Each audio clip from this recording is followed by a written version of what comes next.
Hi, everybody. I'm Jules, and I want to welcome you back to the Fifth Year Podcast. I'm excited to have our special guest today, Sabrina Martinez, and for her to share her story with you.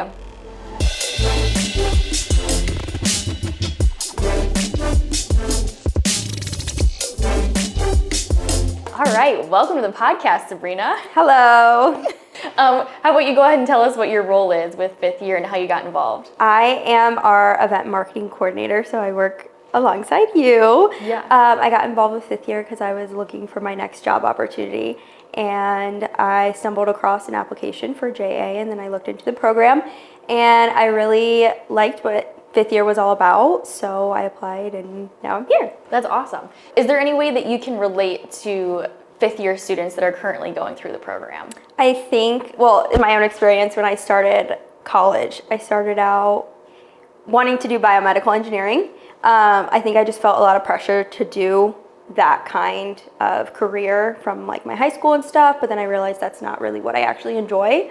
So quickly decided to switch my major, and luckily I switched it early enough so that it didn't hinder my experience, but I still spent a lot of time in college trying to figure out what I was doing. So I was spending hours like cross-referencing classes. So if I ended up with this major, I would still be able to graduate on time. And if I did this major, I would still graduate on time. So it was just a lot of extra time and effort trying to figure out what I actually wanted to major in. Yeah, so what did you end up doing? So I ended up getting a major in strategic communication, and now I'm actually studying to get my MBA in marketing. So what has been your favorite site visit so far this year and why?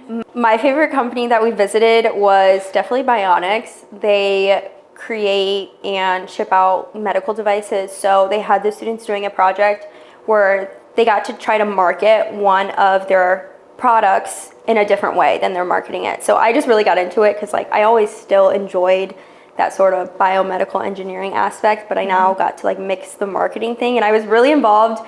Sometimes I get more interested into it than the students do, but I was having a lot of fun coming up with different ideas of how they could market the shot blocker to a whole new demographic of people. That's really cool. What do you think the student's favorite site visit has been?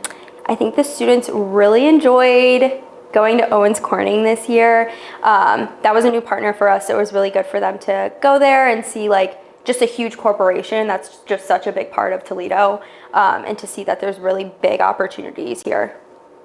I love that. It was a really cool site visit. One of my favorite parts about this job is getting to go on all the site visits and just learning about the different companies that are in Northwest Ohio. Like every single time I'm learning something new, whether it was the roofing quality or, they just have a lot of really cool things to see. They have a full like kitchen and food court and things that you wouldn't know existed in Toledo. So I think that's really cool. What have the students taught you? The students have taught me this year that just like there is a lot of gaps in the education system right now, I feel like there's a lot of growth in things that students want to learn in school, but they're just not learning, and they don't really get offered the space or the opportunity to learn those things. So it's been really interesting to see like what they want to learn and the things that they're trying to gain skills in so that they can be successful. Yeah, what are some of those things that they want to learn?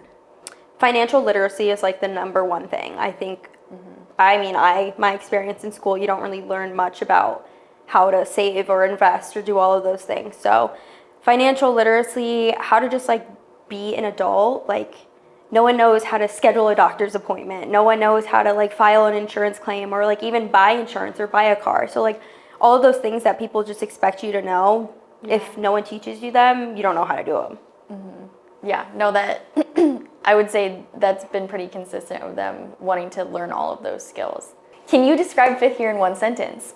If I had to describe Fifth Year in a sentence to help people understand it, it would be like you're going into an ice cream shop and you think like, oh, I think I know I want vanilla, like that's my favorite, but I also might like strawberry. But you go into the ice cream shop and they have the little spoons, so you can ask for a sample of each one. And there's might be even flavors there that you didn't even know existed, like maple bacon, or what's a fun one, like strawberry shortcake. Yeah, like strawberry shortcake. Who knows? Like you didn't know that these ice cream flavors even existed. So you go in, you get to sample all of them, And then at the end of it, you know exactly what you want to get. And it might be a different flavor than you ever expected to get. So that's 5th year pretty much. I love that. What has been the most rewarding part about this for you? I think for me, the most rewarding part is truly just seeing the students' personal development throughout the program and seeing their eyes light up for different things that they didn't know existed. And just like seeing their different personalities, it just goes to show that no two people are alike, and that something that's interesting to one person might not be interesting to another person. And so just allowing them each to have their own space to figure that out, and then the students coming alongside each other and encouraging each other, I think is really cool too. So yeah, I love seeing all the friendships that the students make with each other. It's really interesting to see, like, oh, these people became best friends, and you just wouldn't expect them to be friends based on them just coming straight away. So seeing them open up is really cool to see too. Yeah, it's been really enjoyable. One of the funniest stories, did you go on the visit to North Star Blue I Scope was not Blue there. Shield? No. Okay, when we went there, we had split up into 2 groups so that we could tour the facility, and you know, they like burn down metal. Like they're doing big like things, like it's crazy in there. And so we split up into groups. We let the students like split up, and of course they went like boys and girls. So were you there? No, you weren't there. I was Erica was there. Anyways, so I went with the girls, obviously, and then the boys went. And so we're going to this facility, and I remember one of our students, she had her hand on the railing because she was scared of like falling or something, I don't know. So she's dragging her hand along this pole, right? And there's just like dust everywhere, like, because they're like melting stuff, and there's dust everywhere, and like there was a giant pit that looked like it was like Stranger Things. It was just, anyways. So we're walking, and there's just dust everywhere, like all over our clothes, all over our faces. And we come back to the room, and the boys are like sitting there crystal clean, and they're like, what did you guys do? And we're like, we went on a tour. And apparently the boys had gotten back like 30 minutes before us, but us girls were taking our time. We're like asking questions, like looking at things. And yeah, it was just really funny because I remember they were really shocked at how dirty we came back. I think like I enjoy having fun with the students, like showing them that we're actually humans, that the people that are facilitating the program are human. And so I think it's just fun getting to interact with them. I love when they come to our office when we're like working. And they're like, oh, you actually work? And we're like, yeah, well, we do stuff. Yeah, and we have a life outside of this. Yeah. And so that's really funny. There was one site visit that we went on.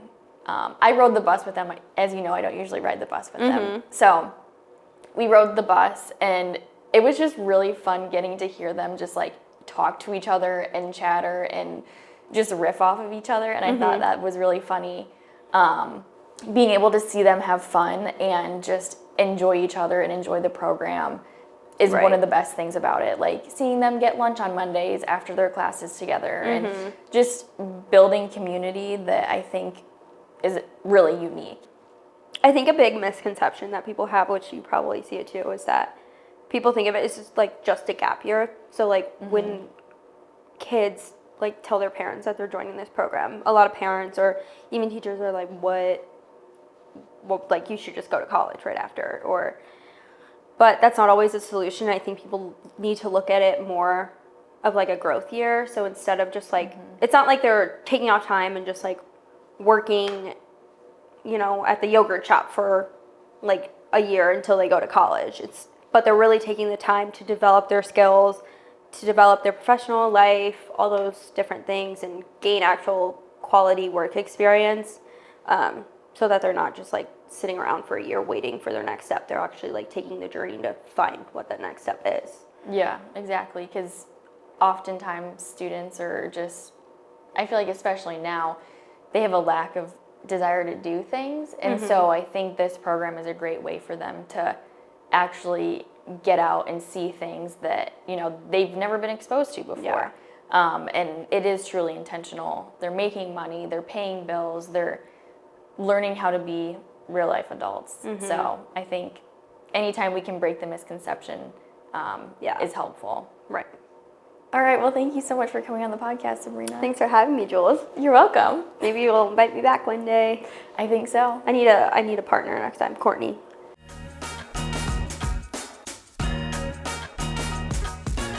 What good stuff happened with fifth year this week? Lots of good stuff. As every week, tons of good stuff happens. 2 incredible conversations with schools, Evergreen High School and Van Buren High School. So we're getting out to outlying areas to recruit kids, which is fun. Had a great meeting with Brad Rowe from SSOE, who's one of our corporate partners, to talk about how they can become more engaged in offering internships and site visits and job shadows. So we're making great progress.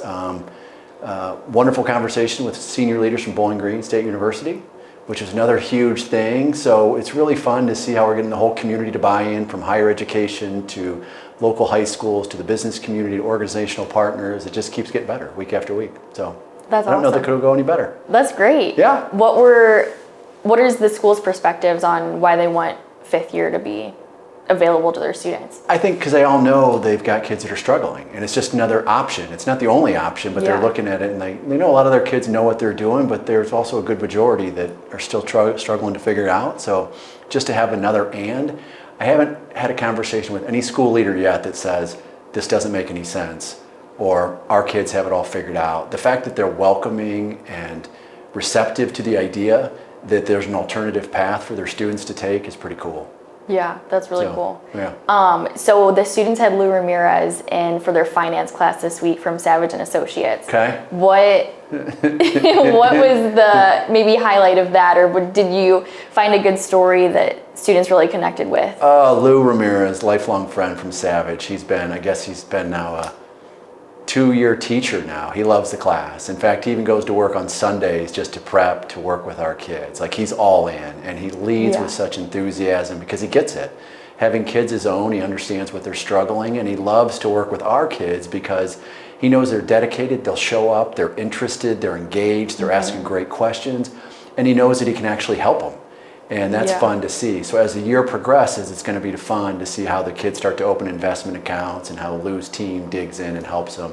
That's the kind of stuff that every week it's like, we're doing the right thing. Like, what we're doing matters and we're making a difference. Yeah, no, I thought it was great. I sat in on that session and I learned about a non-qualified account and I was like, I need to open one of those. Had no idea that existed. We won't tell Lou that he's bringing knowledge that's actually valuable. Don't tell him that. I won't tell him that. We'll just keep him thinking the other. So yeah. But he's a gifted dude, a great friend, and just a huge part of what we're doing in the financial literacy portion, the personal financial health of fifth year. Good. Awesome. Anything else for the week? No, not really. I'm looking forward to another great week. It just keeps getting better. Yeah. The conversations are there, the meetings, the interest. It's just fun to be doing what we're doing and see the community and corporations rise up and want to be a part of it. Yeah. It's like the crazy stuff. Even this morning we walk in and Mark Urrutia, one of our longtime JA alumni, a kid from the old JA program, after school programs. I won't say which decade it was, but it was a few ago.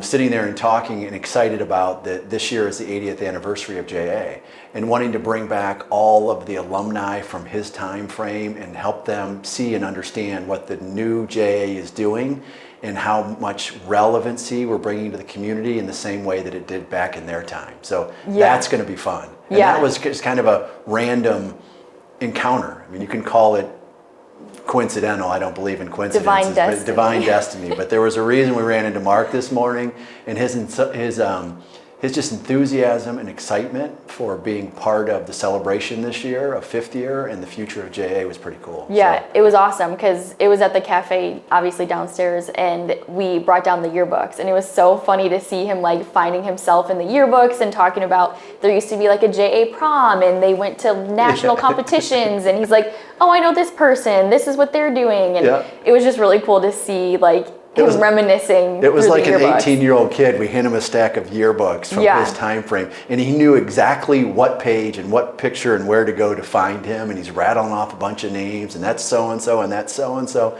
So it's going to be fun to see as he reaches out to all his peers and fellow alumni from the JA company program back in the day and watch them come back and see what we're doing now.